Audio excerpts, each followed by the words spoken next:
Hello दोस्तों, आज हम पढ़ेंगे ऑन्कोलॉजी। इसमें मैं आपको बताने वाली हूँ ऑन्कोलॉजी के बारे में कि ये क्या होता है और ऑन्कोलॉजी कहते किसको हैं। चलो वीडियो शुरू करने से पहले अगर आपको मेरी वीडियो पसंद आती है तो लाइक, चैनल सब्सक्राइब करें। चलिए, ऑन्कोलॉजी का मीनिंग होता है ऑन्को प्लस लॉजी, मतलब ऑन्को का मतलब होता है कैंसर और लॉजी का मतलब होता है स्टडी, मतलब कैंसर की स्टडी करना। स्टडी ऑफ कैंसर इसे क्या कह सकते हैं, ऑन्कोलॉजी। ठीक है। नेक्स्ट वन आपको बताऊंगी इसके बारे में और इसके डेफिनेशंस, मतलब ऑन्कोलॉजी किसे कहते हैं। ऑन्कोलॉजी मेडिकल साइंस की वह ब्रांच है जो न्यूप्लाज्मा और ट्यूमर की स्टडी से क्या करती है, डील करती है। ऑन्कोलॉजी कहलाती है। जो भी कैंसर सेल है उसको हम न्यूप्लाज्मा भी कह सकते हैं, साथ में इसको ट्यूमर भी कह सकते हैं।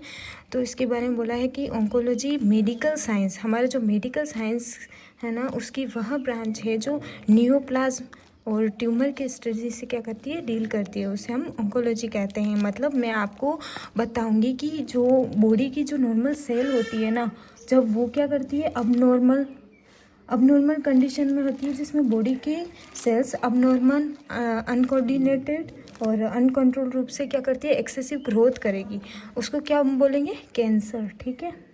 अब मैं आपको इसके बारे में नॉर्मल टर्मिनोलॉजी के बारे में बताऊंगी। ठीक है। तो सबसे पहले मैं आपको बताऊंगी बिनाइन ट्यूमर, कि बिनाइन ट्यूमर क्या होता है। ठीक है। बिनाइन ट्यूमर एक ऐसा ट्यूमर होता है जिसमें क्या होता है, सेल डिवीज़न की जो रेट होती है ना, वो क्या होती है, धीमी होती है।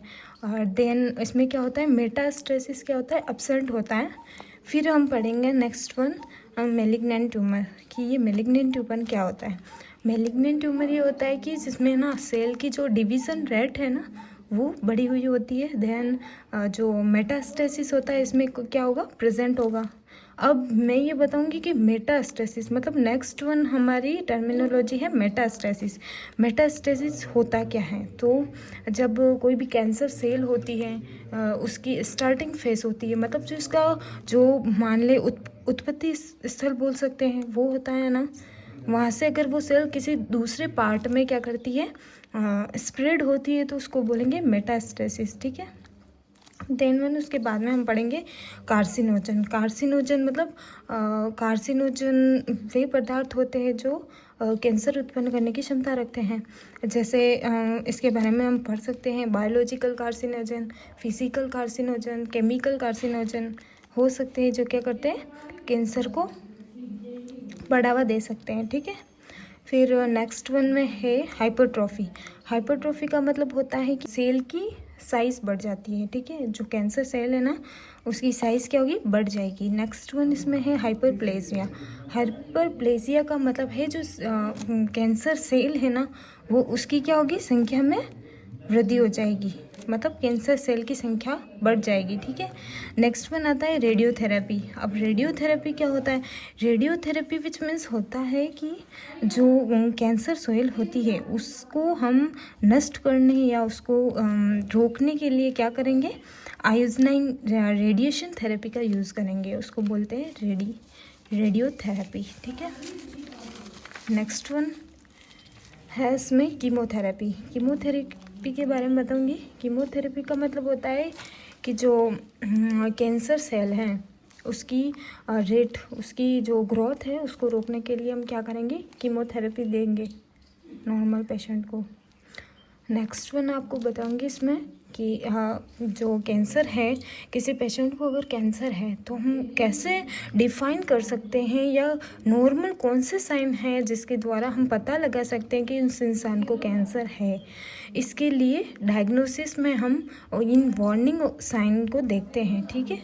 इन्हें हम क्वेश्चंस द्वारा शो करते हैं, क्वेश्चंस द्वारा, कैपिटल CAUTION। ठीक है। सी का मतलब होता है चेंज इन वोवेल और ब्लैडर हैबिट्स। मतलब क्या होता है कि जो आपकी वोवेल और ब्लैडर हैबिट्स है उसमें क्या होगा, चेंज हो जाएगा। या तो उस इंसान को कॉन्स्टिपेशंस होगा, या फिर डायरिया हो सकता है, या फिर बार बार यूरिन आएगा। ठीक है। ये सब चेंजेस दिख सकते हैं। देन उसके बाद आता है ए सोर दैट डज नॉट हील, मतलब ऐसा घाव जो कभी हील नहीं हो सकता, कभी भर नहीं सकता, ऐसा क्या होगा, घाव हो जाएगा। फिर देन उसके बाद में देखेंगे यू का मतलब हम बोल सकते हैं अनयूजुअल ब्लीडिंग या फिर अबनॉर्मल ब्लीडिंग एंड डिस्चार्ज, मतलब जो जहाँ सोर हुआ है, जहाँ कैंसर सेल की उत्पत्ति हुई है ना, वहाँ क्या होगा, अबनॉर्मल ब्लीडिंग होगी और क्या होगा, डिस्चार्ज हो सकता है। फिर नेक्स्ट वन हम देखते हैं टी का मतलब होता है थिकनिंग और lymph in breast and elsewhere, मतलब जो जहाँ कहीं भी कैंसर सेल है वहाँ क्या दिखेगा, थिकनिंग दिखेगी और क्या होगा, लम्फ बन सकता है। जैसे कोई आपके अगर किसी इंसान के ब्रेस्ट में हुआ है या एल्सवेयर मतलब और किसी जगह पे कोई भी मतलब कैंसर सेल की उत्पत्ति हुई है तो वहाँ क्या होगा, थिकनिंग दिखेगी और क्या होगा, लम्फ बन जाएगा। ठीक है। नेक्स्ट वन इसमें है इनडाइजेशन और डिफ़िकल्टी इन स्वेलोविंग, मतलब इनडाइजेशन होगा, मतलब क्या होगा, अपच। अगर वो पेशेंट खाना भी खाता है तो उसको कैसा लगेगा, जैसे उसका पेट भरा भरा हुआ है ऐसे। ठीक है। और डिफ़िकल्टी इन स्वेलोविंग मतलब निगलने में कठिनाई, किसी को भी ओरल कैंसर है या फिर कुछ भी ओरल थ्रोट मतलब थ्रोट कैंसर है तो क्या होगा, difficulty in swallowing. Next one इसमें आता है obvious change in wart of mole का मतलब होता है जो भी मस्से होते हैं, जो भी तिल होते हैं ना बॉडी के ऊपर, उनमें क्या होगा, उनके आकार में और उनके रंग में क्या होंगे, चेंजेस दिखने को मिलेगा। ठीक है।